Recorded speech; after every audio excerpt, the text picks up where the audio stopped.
আমরা যে মামলাটা ফাইল করেছি, অ্যাডভোকেট ইদ্রিস এনি নিজে বাদী হয়ে মামলাটা করেছেন। আসামি হল মোহাম্মদ আশরাফুজ্জামান। তিনি একজন আন্তর্জাতিক মেধাবী প্রতারক।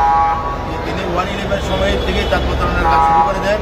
আওয়ামী লীগ ক্ষমতা আসার পরে তৎকালীন আরেক অত্যন্ত দুর্নীতিবাজ মন্ত্রী সাহারা খাতুনের সাথে দুটো সাজসে সে অনেক অনিয়ম অনেক দুর্নীতি কাজ করে সে নিজেকে এস্টাবলিশ করার চেষ্টা করেছে।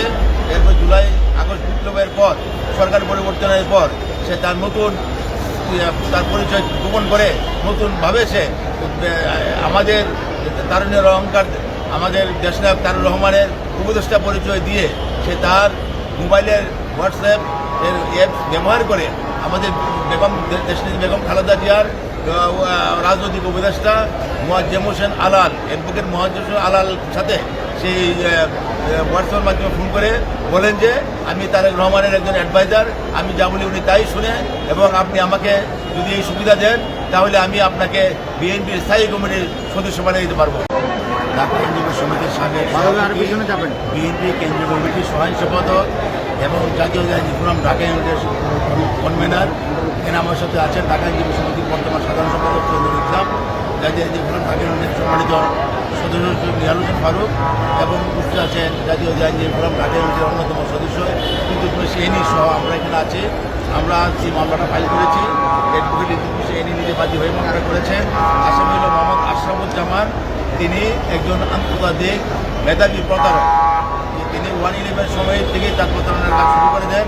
আওয়ামী লীগ ক্ষমতা আসার পরে তৎকালীন আরেক অত্যন্ত দুর্নীতিবাজ মন্ত্রী সাহারা খাতুনের সাথে দুটো সাজসে সে অনেক অনিয়ম অনেক দুর্নীতি কাজ করে সে নিজেকে এস্টাবলিশ করার চেষ্টা করেছে।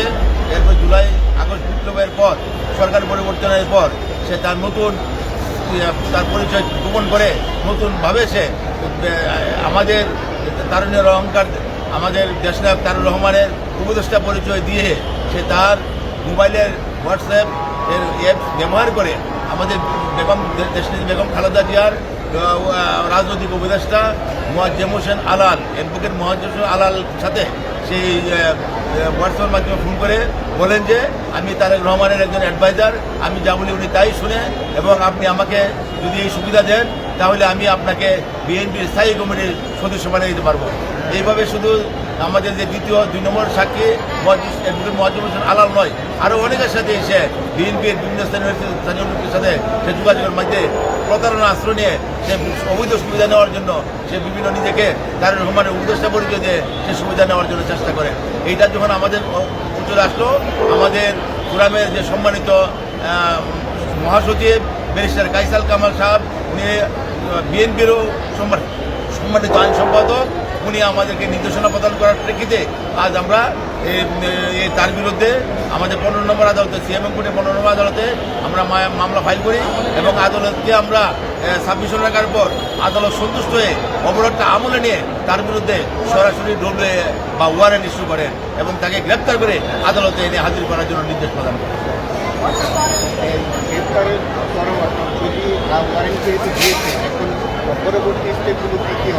এই আসামি আমাদের জানা মতে সে বৈষম্য বিরোধী ছাত্র জনতা হত্যার অভিযোগে অভিযুক্ত হয়ে তার বিরুদ্ধে মামলা হয়েছে, এবং সেই মামলায় সে জেল হাজতে আছে। আমরা আজকে এই আদালত থেকে আমরা যে ডব্লিউএ যেটা দিয়েছে আমরা তাকে সুনিশ্চিত করার জন্য আমরা সে জেলখানায় আমরা সেই কাগজ পাঠাবো, এবং সে এই মামলায় সে সুনিশ্চিত হয়ে যাবে। কোন মামলায় মানে কোথায় সে বৈষম্য বিরোধী এটা আমরা শুনেছি যে বৈষম্য বিরোধী একটা মামলায় এটা শরীয়তপুরের একটা মামলায় সে রাষ্ট্রদ্রোহী মামলায় সে আসামি হয়েছে, এবং সেখানে তাকে অ্যারেস্ট করা হয়েছে। ওই মামলা আমরা তাকে শুনানি জানানোর জন্য আমরা ধন্যবাদ আপনাকে। ধন্যবাদ রয়েছেন এবং বিশেষ করে সেনা প্রধান প্রেসিডেন্ট শাহাবুদ্দিন চক্ষু সহ আমরা যে মামলাটা ফাইল করেছি, অ্যাডভোকেট ইদ্রিস এনি নিজে বাদী হয়ে মামলাটা করেছেন। আসামি হল মোহাম্মদ আশরাফুজ্জামান। তিনি একজন আন্তর্জাতিক মেধাবী প্রতারক। তিনি 111 সময় থেকেই তার প্রতারণার কাজ শুরু করে দেন। আওয়ামী লীগ ক্ষমতা আসার পরে তৎকালীন আরেক অত্যন্ত দুর্নীতিবাজ মন্ত্রী সাহারা খাতুনের সাথে দুটো সাজসে সে অনেক অনিয়ম অনেক দুর্নীতি কাজ করে সে নিজেকে এস্টাবলিশ করার চেষ্টা করেছে।